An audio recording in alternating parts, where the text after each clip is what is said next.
It's very hard to find a video game over a decade old that is considered both a hidden gem and an affordable must-buy. No Rules Get Phat is a GBA masterpiece. It is widely available for about $5 on Amazon right now.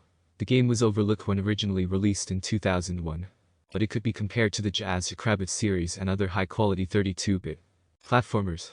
It's fast-moving platform action with the main character riding a skateboard, but the game is also a shooter.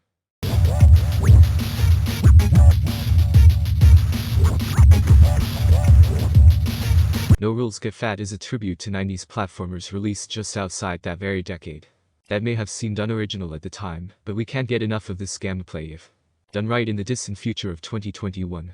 I think the main reason this game was overlooked is that No Rules is an intellectual property associated with a brand of BMX bikes for kids, and it really doesn't come across as appealing the way it's presented in these games.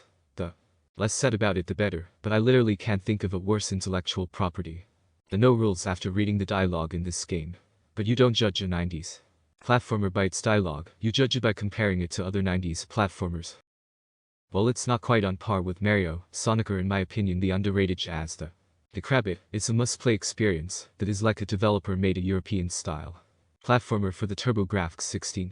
Yes, you can die from falling and drops of liquid hurt you, but the game rewards you for taking risks and being aggressive when you need. It is a high-challenge experience that takes some learning, but it is incredibly rewarded once you invest the time.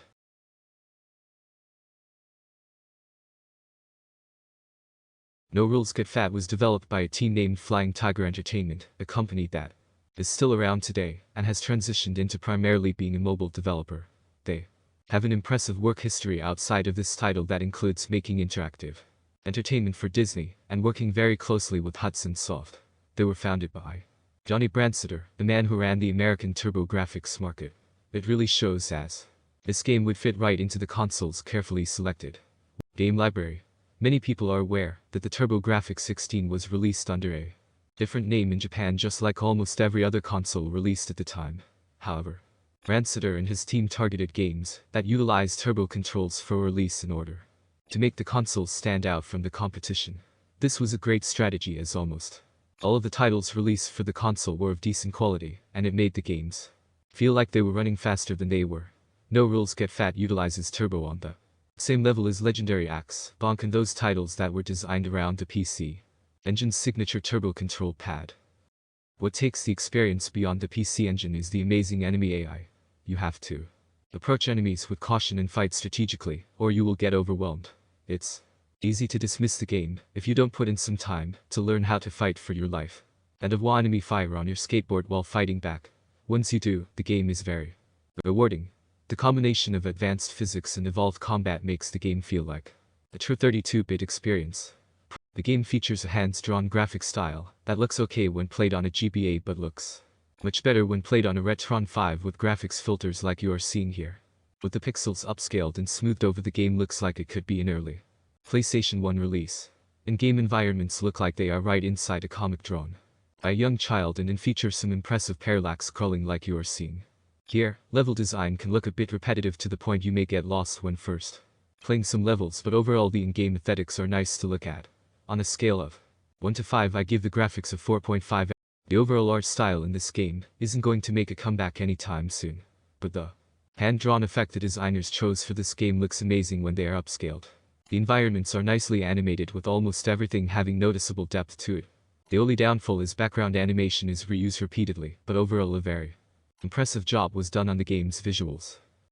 The sound is not quite on the same level as the graphics, and the real problem here has to do more with design than just the overall quality of work. The sound effects are CD quality when played through the Retron5, and the music itself has the same level of clarity. However, using the word music to describe some of the sounds in this game might ruin my online reputation. At best, the soundtrack sounds like the menu screen music from a Tony Hawk game. At worst, it sounds like it's simply some of the worst music I've ever heard in a video game. Some of the notes that are supposed to be hip-hop sounds more like fart noises. Overall, I give the game's sound a 3.5 out of 5. The skateboarding sound effects are downright immersive, and while the beats aren't fresh, the music is presented with an impressive amount of clarity. The musical compositions are just not enjoyable, and what you hear during the mini-games is simply painful. However, long time Fans of the No Rules franchise itself will probably crack open a Mountain Dew Code Red and partake in some sort of other antisocial behavior. The characters in this game are essentially elementary school kids who act like they just got out on parole. If that sounds appealing, you'll probably download the game's soundtrack and play it through the tape deck in your Mitsubishi Eclipse. Oh yeah! The controls in this game are its biggest technical achievement, if you have ever played a platformer that was originally developed for a computer such as the Amiga. They were designed to be played with a keyboard. Using a keyboard to play a vertically scrolling platformer may not sound appealing if you grew up playing games on consoles, but you'd be very surprised at how great the experience can be. A perfect example is the Epic Games classic Jane of the Jungle. You tap the keypad to make the character take each step and you hold it down to run. This was incorporated in many other titles released throughout the 1990s, even into the 32-bit era with Heart of Darkness and Oddworld. No Rules is the fastest playing PC-style platformer I have ever seen. It took me a little while to make the comparison, but the main character being on a skateboard is the perfect way to incorporate this style of gameplay. Tapping makes you kick, and once you have momentum you hold forward and fly. You'll find all sorts of intricacies within the controls related to skateboarding. You'll learn fast that you need to jump in order to make a quick turnaround, but you'll discover more tricks as you progress. The combat revolves around hit and run tactics, much like it would if you went out into the real world and attack people while on a skateboard. Now that is A+ game design. Cheek-shooting people when they can't fight back is easy to do and downright fun after you spend a little bit of time with the game. You have a slingshot that is equipped with auto fire. You can aim in 8 different directions. Grinding on platforms is an essential part of the game and works just like in Tony Hawk games. You'll also find areas that are almost like puzzles you have to navigate with precisely timed jumps in order to get enough air to make progress. Gameplay can feel almost cinematic as you transition from combat encounters to heavy platforming sections, and you'll feel in total control, no matter where the gameplay takes you. Well, I wish I could award it a higher score. The game's controls earn a perfect 5 out of 5. Jumping, dodging and shooting feels like it should in a first-rate platformer, but the skateboarding controls are lifted right from Tony Hawk. This joins the long list of skateboarding games such as 720 Tony Hawk Pro Skater and Skate as having innovative control schemes that raise the bar for the entire industry.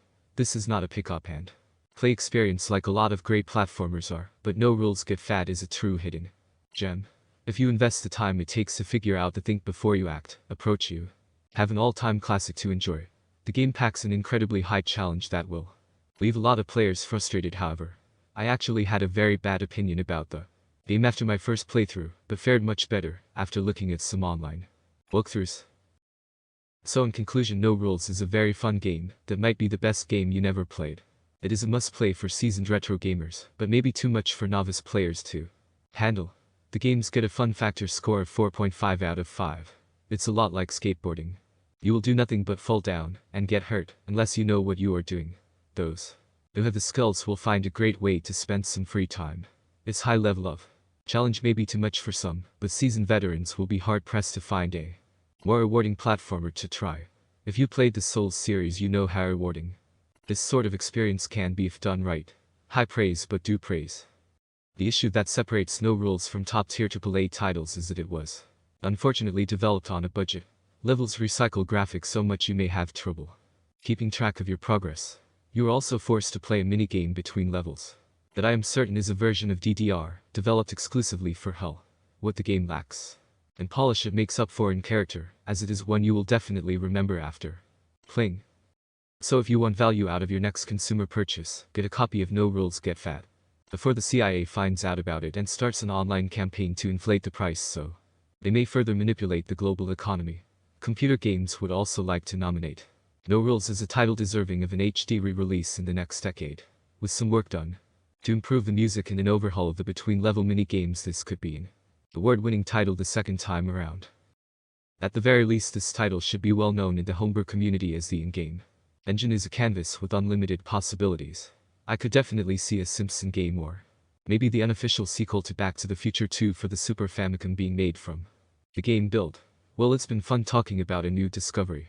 Special thanks to Metal Jesus and Radical Reggie for featuring this game in one of their hidden gem videos. Thanks, everyone, for tuning in. We look forward to seeing you next time on Computer Games.